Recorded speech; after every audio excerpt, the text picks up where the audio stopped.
Mental health is a life sentence without parole.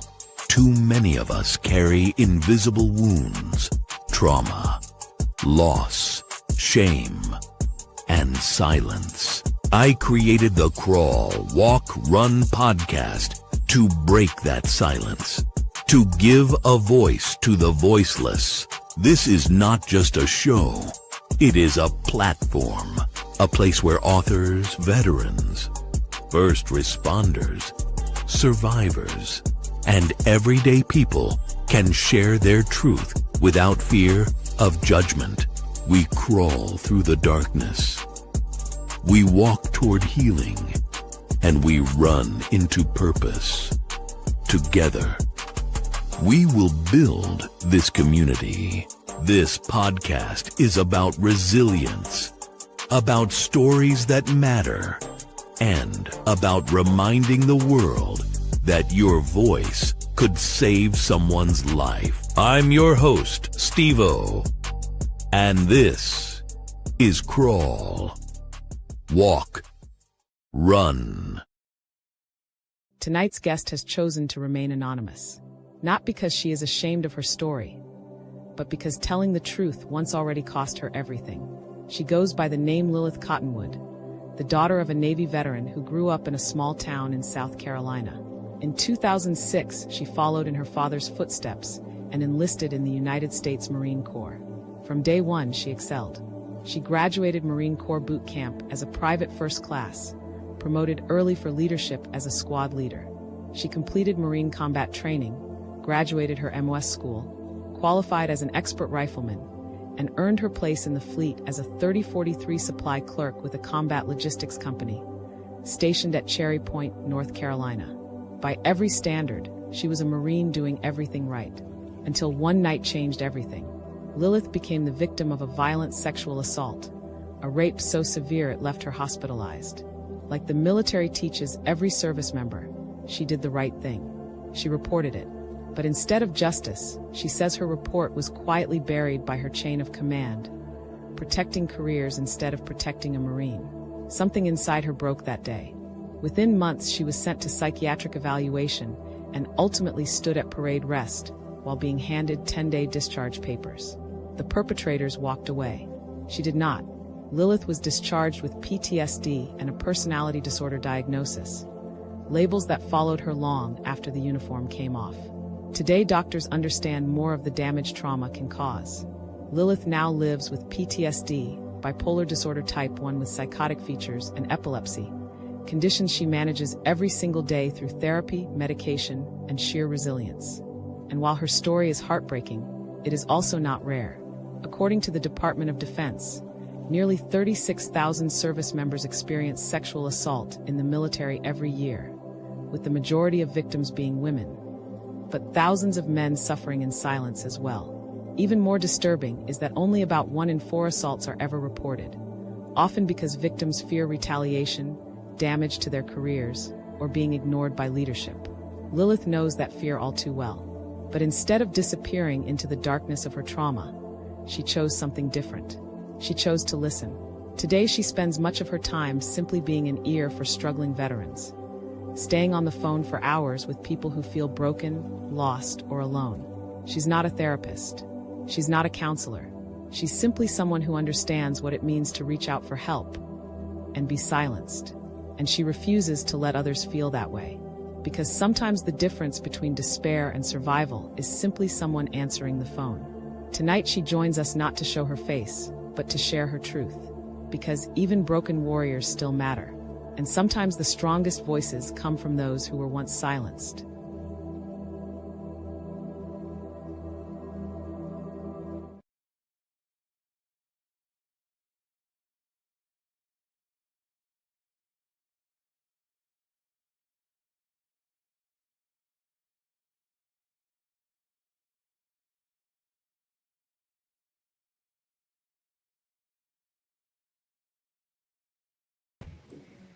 I am Storytime with Steve-O. This is the Crawl, Walk, Run podcast, Season 3, Episode 15, The Enemy Within, Military Sexual Trauma. I have a badass waiting to come out. She's like a G.I. Jane. Once a Marine, always a Marine. But her Marine Corps career was cut short. So I'm going to read something real quick that I usually don't read because I don't read very well. But parent advisory, this could trigger some people. I definitely know that this is a much needed subject. This hits home to me. This is not a marketing tool or anything for my books, but The Mirror and the Broken Mirror. I spoke about a Marine Corps veteran, staff sergeant that was in my group at Walter Reed Army Medical Center, who was abducted in her Marine Corps recruiting office by her commander and first sergeant, and her husband was in the other room. So, yeah, when I heard Lilith's story and spoke to her a couple times online, uh, I knew that I found um, an angel. The enemy within. Leaders preach discipline, loyalty, and brotherhood. But those words mean nothing when we ignore what happens inside our ranks. Military sexual trauma isn't just a crime, it's a leadership failure when it's tolerated, ignored, or buried. Real leaders don't protect predators, they don't silence the victims, they don't look the other way. The moment the leadership chooses comfort over accountability, the enemy isn't out there. The enemy is within. So now, to protect her identity, she is going to come on as an avatar. And if you don't know what an avatar is, you will see in a moment that it is just an image to hide the identity of the individual.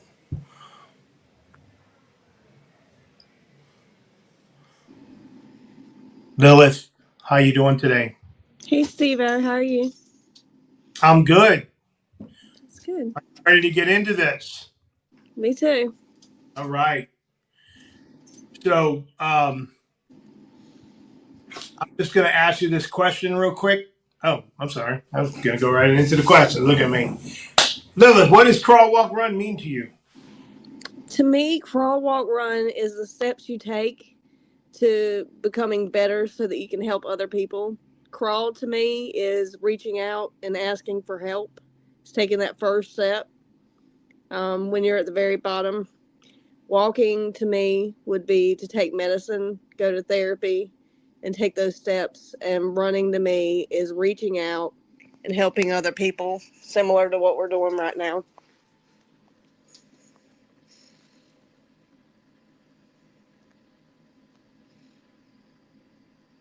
What is trauma? And if you don't have trauma, what do you do to help people with trauma? Trauma is the result of something terrible happening to you. It's the body's result. Um, and if you don't have trauma, the best thing that you can do is just be an ear. Just listen. That's what I do every day. I listen. Sometimes people just need to get things off their chest. They need to vent. They just need to say it out loud to get it out of their head. And listening is one of the best things you can do for trauma. With trauma, there are coping mechanisms. What are some of the coping mechanisms that you use to help yourself and other people? Um, I learned a couple of things in therapy. Breathing, telling people just to breathe. Name 5 things you see, 3 things you can touch, going through all the way down to one.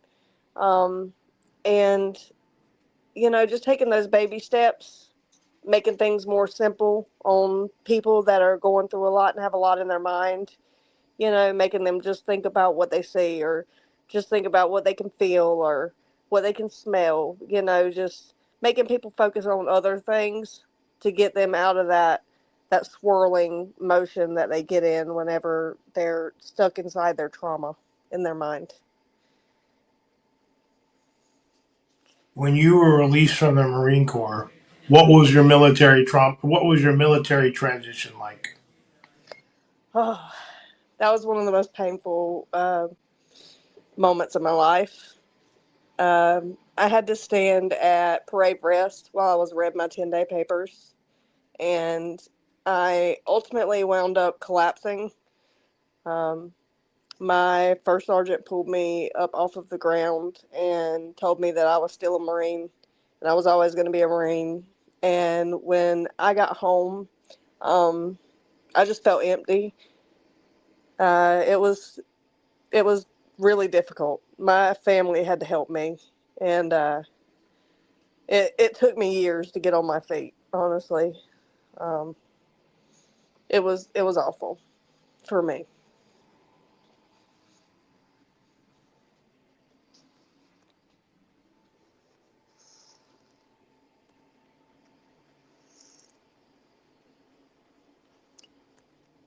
Before we talk about the hard parts of your story, I would love for the people to know who you were before everything changed. What made you decide to join the Marine Corps, and what did that moment mean to you? Before I joined the Marine Corps, I was a fun-loving girl. I like to paint pictures. I like to draw things. I loved art and poetry before I joined the Marine Corps. Um, and I forgot the other questions. I'm sorry. What did it mean to you when you graduated and became a Marine? Oh, that was the most proud moment of my life.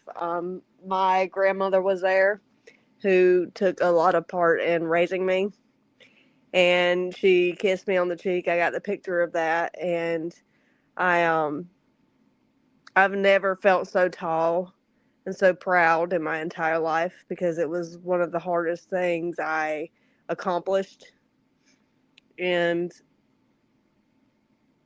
I felt one. I felt one and at peace and all together, like I had everything figured out, and I was proud.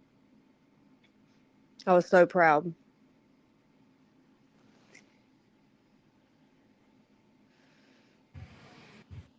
So before we get into the story, uh, I'm going to let you go down into the green room, compose yourself.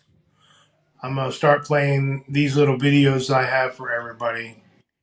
Uh, they're silent videos for people to understand what people like you go through, what men and what women go through in this type of trauma. Okay.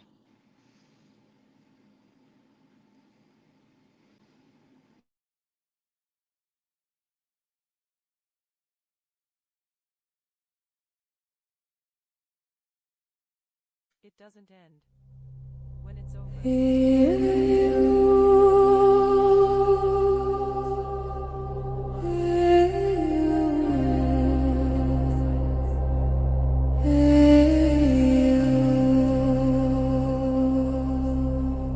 anxiety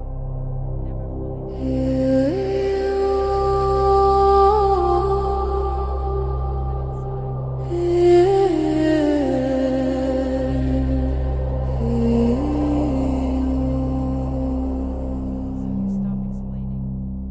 You stop trusting. This is not a chapter. I can't hear you. I'm sorry. Can you hear me now? Yes, I can hear you now. Okay. So the stage belongs to you. I'm going to drop down and let you talk, but I'll be here. Um, I will cut you off at a point so that you can compose yourself, and I will play video too. All right? Okay. All right. I'll do my best. You knock it out, girl. Go ahead. All right. Stage is yours. So, one of the main things I wanted to get at was um, when you join the military, there's camaraderie there, and you build this trust that you've never had for other people.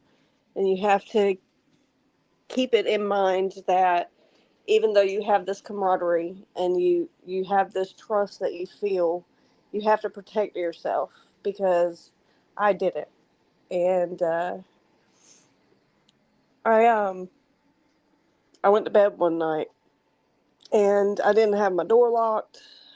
I wasn't protecting myself from the possibility of there being someone that wanted to hurt me out there. And I had a tampon in um, because it was that time of the month, and I was brutalized. Um, it hurt me, obviously, um, and I had to be hospitalized. I couldn't even go to the bathroom. Um, I didn't even know that was a thing until that moment. But when I went to go turn them in, I was silenced instead of helped. Um, they went over every reason why I'm a Marine and I should look out for other Marines, and I didn't understand why they weren't looking out for me. Um, After that, I was targeted. Every little thing I did wrong, I was I was wrote up for. I was canceled. I was NJP'd for being late to PT.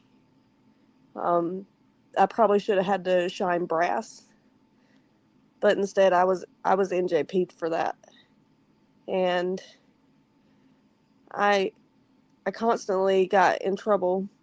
And when I stood at parade rest, I felt the tears just pouring down my face as I was being read my 10-day papers, as I was being separated from what I worked so hard to become a part of. And I didn't know where I was going to go from there because my plan was to retire from the Marine Corps. That was my life plan, was to be a Marine. And I had just got there, it felt like, you know. I was only in the fleet for about 7 months. And my first sergeant told me to go around the corner and dry my eyes so that the other Marines didn't see me. And I went around the corner and my legs gave out from under me.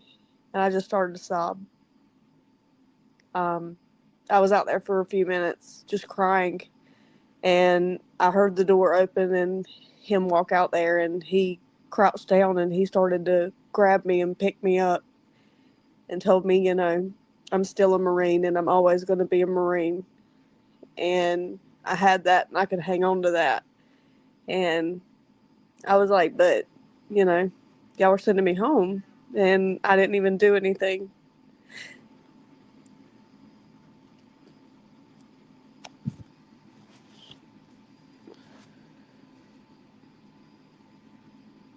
One of the hardest parts of your story is when you reported what happened. You felt like your chain of command protected themselves instead of protecting you. What does Yeah. that do to a service member when the system they trust fails them?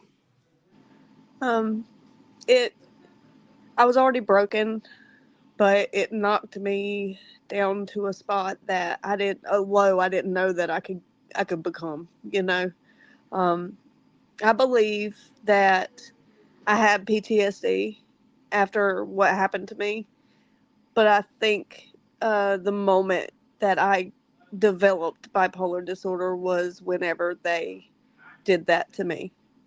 I believe that was the moment that I received the trauma necessary to develop that disorder. And now it's something that I have to live with every day for the rest of my life. Don't you also have epilepsy? But that hits hard to me because both of my parents were epileptic and we didn't have a car or anything like that. And it was very hard for me when I was a child because when you're a child and you see your mom have epileptic seizure and then learn that your mother has grand mal seizures, and then saving your mother's life 3 times. After Yeah. having conversations with you and some of the videos that you make online with you and your dog, I truly believe a lot of people should start following you on different platforms, which it will list later, about you actually having a seizure on camera, on live. Yes. I do have epilepsy and I have grand mal seizures. I have to carry emergency medication around with me that is administered up my nose if I go into a seizure that won't stop. Um, it comes from head trauma, and uh, sometimes I have small seizures, sometimes I have big seizures. My last seizure was actually this past week, on Wednesday. So that's another ailment I have to live with every day. But you know, I want to be there for people. I want to be there to be an ear, to be a friend, because it helps to have therapy. It helps to have medication, but we all need that friend that we can call, that we can just talk to and vent to. And I wish that I had the time in the day to be the friend to everybody in the world that needed it, but I do what I can to just be a friend.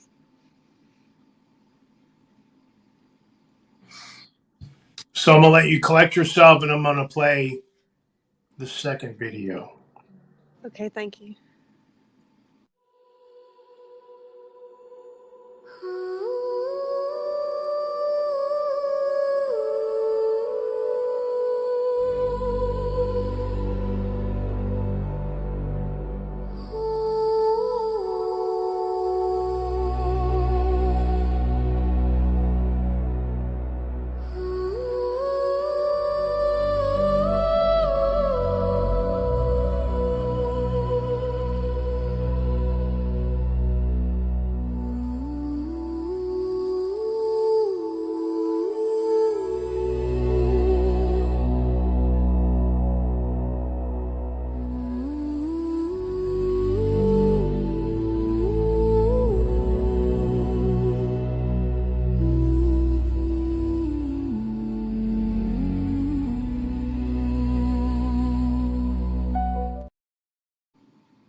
Are you all right?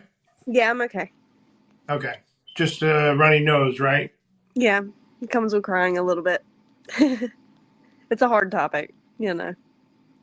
Yeah, it is. It's a very hard topic. I'm trying to gather myself as well because,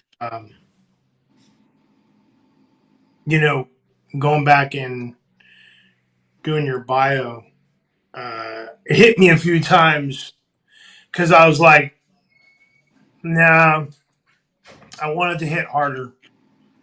I wanted to be more, I wanted to get people. So, what I did in the bio, I went and searched all over line to see if anyone has ever done what I did. So, Uh, like I told you, some of the comments that we're seeing on TikTok, speechless, um, jaw dropping, like this is needed, well overdue. So, not for me, but for you, for the victims. So, um, please continue with your story if you can. If not, then I will ask you the last question and we can sum this up and Okay. talk about this book that's coming out. All right. Um, I when I did get home, I didn't have anything and I was broken. I I tried to work. I would work a couple months, be doing fine, and then I'd fall to pieces, and I'd lose that job, and then I'd go find me another job, and it went on, and I never held a job longer than 3 months after I got out, and I didn't understand what was going on. I didn't know why I couldn't hold a job, and I found out probably 10, 15 years later what it was, when I was finally diagnosed with bipolar disorder. It was the pattern of the bipolar going I was going through, and I would hold it together for a little bit, and like I said, I'd fall apart. And my family was there for me. They took care of me. They provided me with somewhere to stay. They helped me buy food. They paid my electrical bills. They If I didn't have my family, I don't know where I'd be. And I don't know how people do it that don't have their families. And it absolutely breaks my heart that there are people out there going through what I'm going through with nobody. Um, I it hurts me in deep dark ways.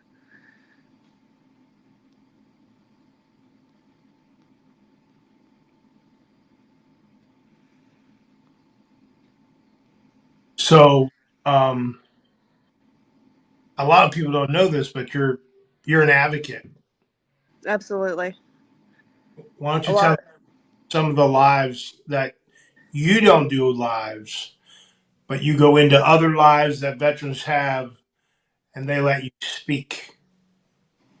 Yes. There is there's a big thing in the veteran community where people don't want to reach out for help, and they don't want to take medicine, and they don't want to go to therapy, and they don't want to talk to a psychiatrist, and everybody's so tough when it comes to being a veteran. Everybody's been through, the ringer, and they think that they can handle this too, but people don't understand what trauma does, and they don't understand how it affects your life, and how there are ways that you can benefit from getting that help, and talking to somebody. And I know that we're tough, but sometimes we need to be gentle, and sometimes we need to be vulnerable. And I advocate for that. When everybody's like, no, I won't take medicine, I tell them about my story, and I tell them how medicine has benefited me, and how you may have to go through 15 medications, but you'll find one that's suited for you. And I am 100% for going to therapy, for taking medication, for talking to a psychiatrist, for getting a diagnosis.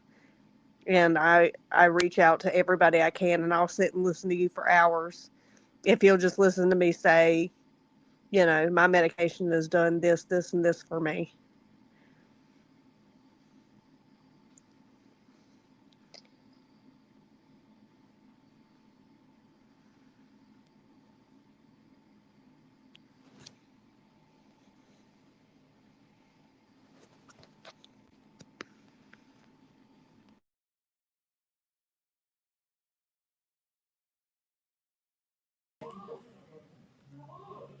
All right. So I'm going to ask you the last question. Today, you spend a lot of time listening to struggling veterans and helping people who feel broken. What makes you and keeps you showing up day after day after everything you've been through? I know what it feels like to have nothing, and I know what it feels like to have everybody turn on you. Another thing about being in the military, when they turn their back on you, is you can't leave. You can't run away. You can't go hide. You have to show up every day, and you have to be there. And I know what that feeling feels like. And I want to be there for those that feel like that, because at that point in time, I had nobody. I didn't have anybody to turn to. Everywhere I turned, it was a cold shoulder. And I don't want anybody to ever feel that type of pain. I don't want anybody to be broken or hurt like that. So I reach out. I talk to people. I'll sit there and listen to them for hours. I love people and I don't want them to hurt. And it helps me in a way. Because when I hear their stories, I don't feel so alone. So not only am I benefiting them, it benefits me. It helps me. So that's what keeps me going every single day. In this world we're into today, do people bash you for what happened to you and what happened to you in the Marine Corps? Absolutely. I have a couple of people that will come at me and they'll tell me that my trauma is not real trauma because I wasn't in combat. Um, that I don't deserve help from the VA because I wasn't in combat, and that is what they think reserved for people that were only in combat. Um, so I get it. I go through the ringer with judgment from other veterans, especially older veterans. Um, yeah, because they don't know my exact story. They don't know what happened, and they don't care to listen. So I do go through it from time to time, but a lot of the time it's not to my face.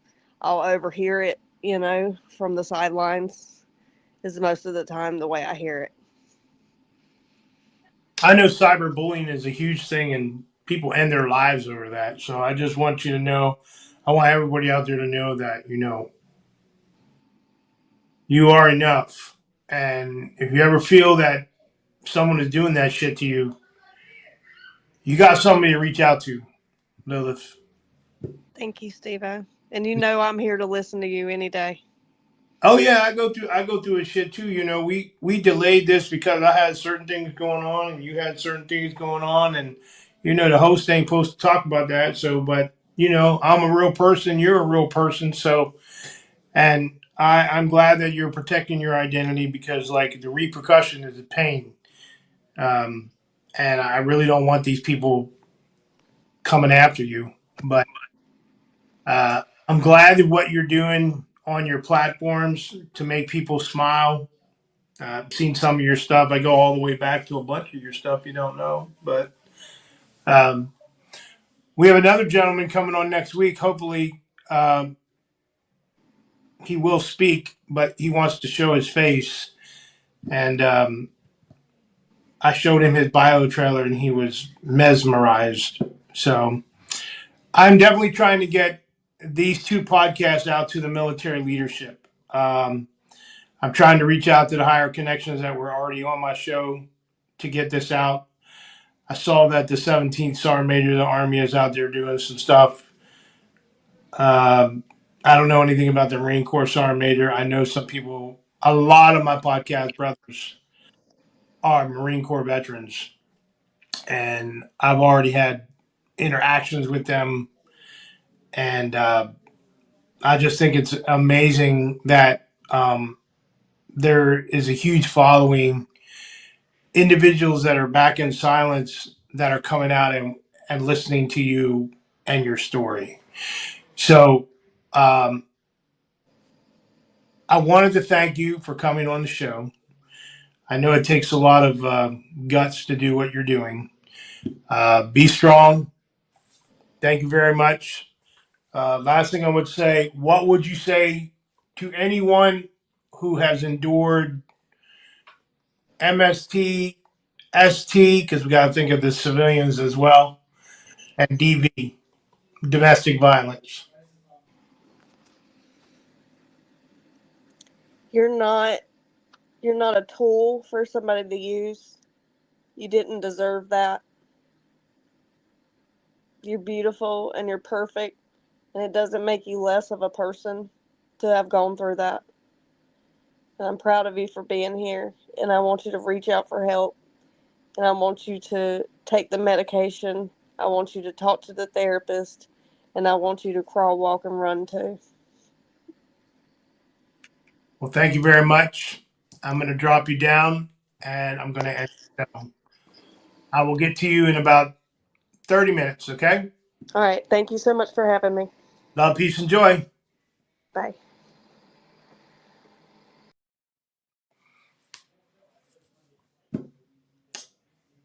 I'm speechless, and you should be too. So I'm glad that whoever's watching, spread the message, get the word out. This is going to be a little different closer than usual. This is not my show. This is her show. She's my guest. Love, peace, and joy. This is the Crawl, Walk, Run podcast, season 3, episode 15, The Enemy Within. And if you don't believe mental health is a life sentence without parole, you just heard someone that's not on parole. This is going to stick with her for the rest of her life. But she has coping mechanisms. She has a dog daily, and she's getting the help that she's getting. And if you're in silence, reach out to old Steve-O. Reach out to some of your veteran compadres. We're always willing to listen. I've been through the shit. She is still going through the shit. I'm still going through the shit. I'm out. Y'all have a good one. Love, peace, and joy.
Crawl, Walk, Run has been brought to you by Storytime with Steve-O. And speaking for the once in silence, we are the voice of the unheard. If you have a story, please reach out. Till next time.